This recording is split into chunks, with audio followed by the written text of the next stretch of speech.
Well, howdy folks, it's Matthew, your friendly neighborhood technician, making another video for you out of Boise, Idaho on the Lexus LS400 4.0 liter engine. I was hoping to be finished by now.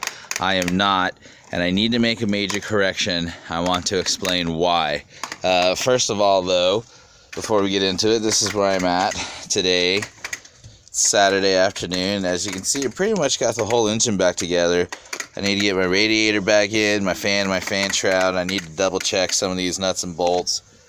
Like you see here, I need to make sure everything's been tightened down.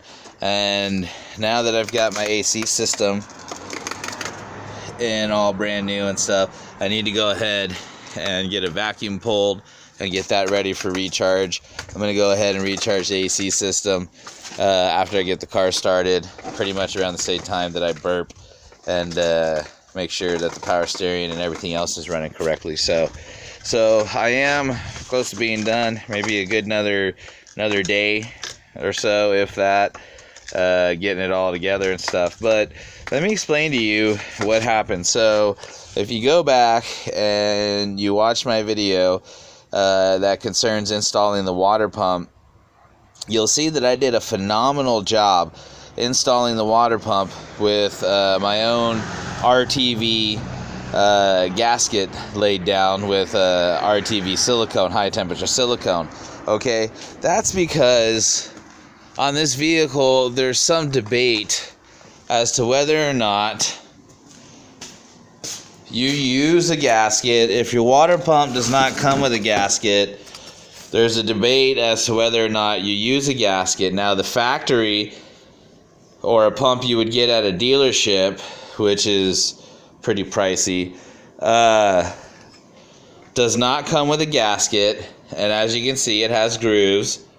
And so you fill the grooves in with RTV and you put the water pump on. Now, if you do some research on the internet, there's a few forums, like I think it's like Lexus LS.com or something. There's a few tutorials that tell you, first of all, do not attempt this job unless you have a high level of expertise. And some of those tutorials, those technicians will show you pictures where they do not use a gasket for the water pump. So to save time, when I opened up the water pump box, I didn't see a gasket. I got all these boxes here with parts and stuff. I've actually gotten rid of some since. So I've got boxes with parts here, and I did not see, when I opened up the water pump box, I did not see any gaskets. Okay, and so, you know, I pulled the water pump out and did the job accordingly, cleaned off the block well enough. If you watch one of my videos, did the job accordingly with the thought that there's no gasket for this water pump and I'm not going to take the time to go get one. So I went ahead and put it all together. I got up, not to where I'm at now, but pretty much I had this cover already on. I had my fan bracket, and I didn't have my AC compressor on yet, and I did not have my harmonic balancer on yet. I had my alternator on and my tensioner. So I got to that point, and next thing I know, I get to the point to where I need to get my AC compressor on, which was in this box right here. And so I'm moving stuff around, and as I move stuff around, I find pretty much in this area, wedged together like this, I find the stinking gasket for the water pump. And my mouth hit the floor. I could not believe it at all. And so I find the gasket, and now I've got quite a bit of experience, or else I wouldn't be doing stuff like this. But my mentor, I always keep a mentor. I always will keep a mentor. There will always be somebody that knows more than I do, and I'm always ready to learn from those people. So my current mentor, he's got 50 years experience, and the first thing he asked me was, how do you feel about the seal job that you did? How do you feel about the surface of the block? And I told him, I was like, man, I cleaned that thing and laid that bead down, installed that water pump to perfection. So even he was like, I wouldn't worry about it then. I don't think it's going to leak. But after afternoon, evening, and a very sleepless night, literally, the next morning I woke up and my wife was off of work, so she was home. So I was able just to focus on this. And I went ahead and I broke it all the way back down to that water pump. And I cleaned everything off to perfection like I did the first time. I took that gasket because it had a little bit of a kink in it, not too bad. It's a paper gasket basically. What is it? Carbon fiber, actually. It's a carbon fiber gasket. And so I put it in a book and I flattened it out and spent half a morning cleaning it all back off, and went ahead and reinstalled the water pump according to proper procedure, and took the time to do it and reinstalled the water pump beautifully with the gasket. And so I think if you're ever working on a Lexus LS400 4.0 liter engine, even if your water pump comes without a gasket, I think at this point it is worth it just to go down and get a gasket. Be safe. I went ahead and went back in and fixed it all up properly. Got that gasket on there and everything is smooth. So now here I am at the point to where I need to run a vacuum on the AC system. So I just wanted to show that to you real quick and then just show you all the work that's been done. So I'm going to go get my kiddo something to drink. I think he wants some water or something. So I'll be right back. Do you need to go potty, man? No. All right, and we're back. And so yeah, just to give you an idea of everything that's been done, we've got a new AC system that consists of an AC compressor, new gasket for our connectors, new O-rings, and then a new dryer as well as O-rings for those connectors. And then inside, you can kind of see it. Here's part of it right here, this nice clean area right here. We've got new water pump. We also have a new timing tensioner pulley. Inside of here is a timing idler pulley, and then we also got a brand new timing belt. And so all those timing components are new. And then we also have a new power steering pump due to the last one leaking, not working properly. So that's also been changed out new. And then also a new belt tensioner as well. So there you have it. And then of course all the proper seals and everything and gaskets have been changed out and all that other good stuff. So I'm at the point now to where it is time to run a vacuum, and then hopefully tomorrow I plan on waking up and getting my radiator and fan shroud and all that in, double checking all my work up to this point.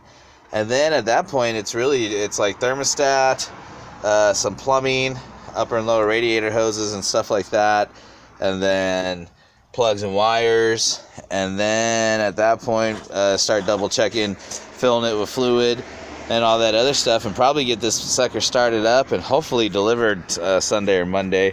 I don't think the owners of this vehicle, I think they go to church on Sunday, so they may not be available, but definitely get it finished up tomorrow and then get moving down the road, man. It's definitely been a big job. So all right, so on the Lexus now, you've seen me, if you follow my videos, you see me just kind of try out a real cheap $18 Harbor Freight air operated vacuum pump. So if you're a do-it-yourselfer, I did that for you guys, and it seemed to work just fine with this Central Pneumatic 125 maximum PSI 2.5 HP 21 gallon air compressor. So if you're trying to service your AC system, if you've just changed your AC compressor and your dryer and you need to pull a vacuum and you don't want to spend $100 or $200 or even $300 on a good vacuum pump, then you can go to Harbor Freight and you can pick up for like $18 an air operated vacuum, so long as you have a large enough air compressor to run it. So, but on the Lexus, I'm not gonna take any chances, I guess, so to speak. Anyways, I'm just gonna go ahead and use the good stuff. That vacuum pump has been loaned out to me a few times by my mentor. I think it's older than he is. It's probably gonna outlive him and I. So, all right. So, go ahead and get your gauges ready. Make sure everything is closed to start off with. And what you want to do is you want to locate your low side, which is probably 9.5 times out of 10, I've never seen it any other way, is going to be a blue connector. It's going to be the smaller of the ones. I don't know, maybe you got different colors or something, or no colors at all. But it's going to be a blue connector. Make sure it is shut. And shut is this valve all the way in the up position. And on the Lexus, we've got our low side back here, so I'm going to get that connected first. Alright, so we've got our low side connected, making sure it's shut for right now. Now we're going to go to our high side, and that's going to be your red connector. And we're going to do the same thing and make sure that's shut.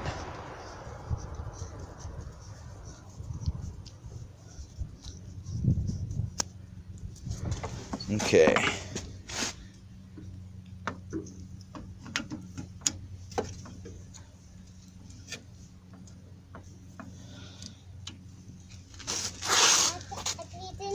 Oh, you peed in the potty? Yeah. Good job, kiddo. Give me a high five, man. Woo! Yeah, I'm so proud of you.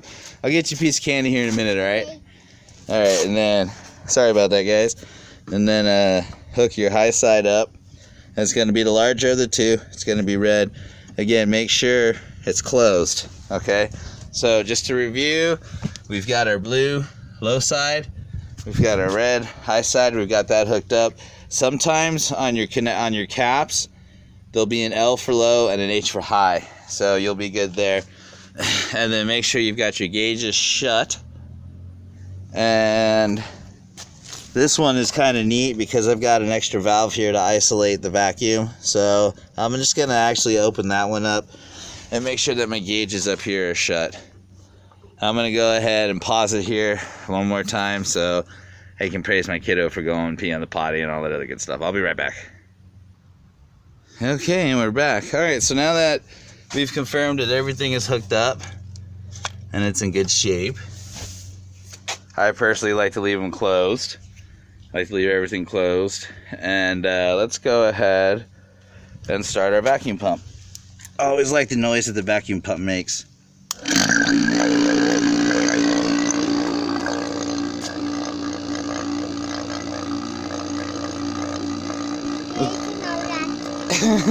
Pretty neat, huh, man? Yeah. Alright, so, hold on a second. Alright, sorry about that one last time. I had some cool neighbors pull over to show me a cool giant zucchini. So, alright, again, let's get our vacuum pump started. We're open here, we're good. Let's go ahead and get our low side open. Let's open our high side. And go ahead and open it here.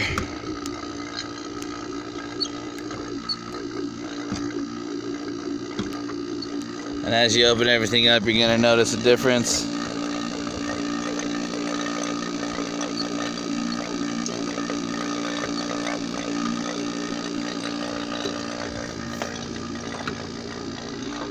Alright, and you're going to be looking at your low side here. Now what you want is what we see here.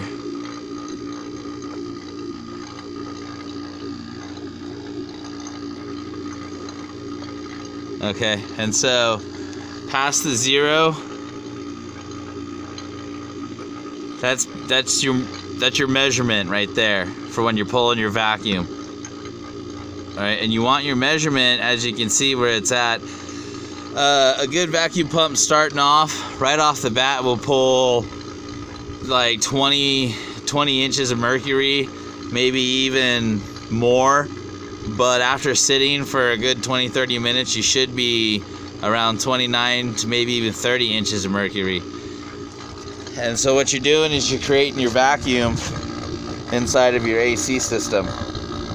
So now when you start running your vacuum, I normally like to try to run a vacuum for an hour, maybe even 2 hours. And since the weather's a little bit cooler, I think I'm going to allow it to run a good 2 hours. So just set it up and then just come out here and watch it, and you know, it shouldn't move from that position.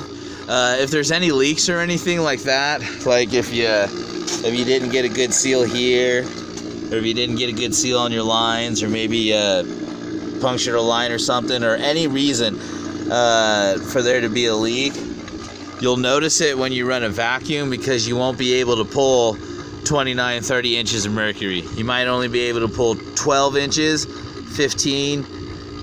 20 is not bad, depending upon, I think that depends on how up in the mountains you are, but you start pulling anywhere between 10 to 15 inches and you can't get above that, then it's very possible you have a leak somewhere in your system. Or, believe it or not, I actually once had a leak in the gauges and spent like a day trying to figure out why I couldn't pull a vacuum, until finally somebody was like, isolate your gauges, here, turn this, turn that, and shut that off, and let's see if there's a leak in the gauges. Turned out to be a leak in the gauges, so so there you go. So yeah, I'm excited.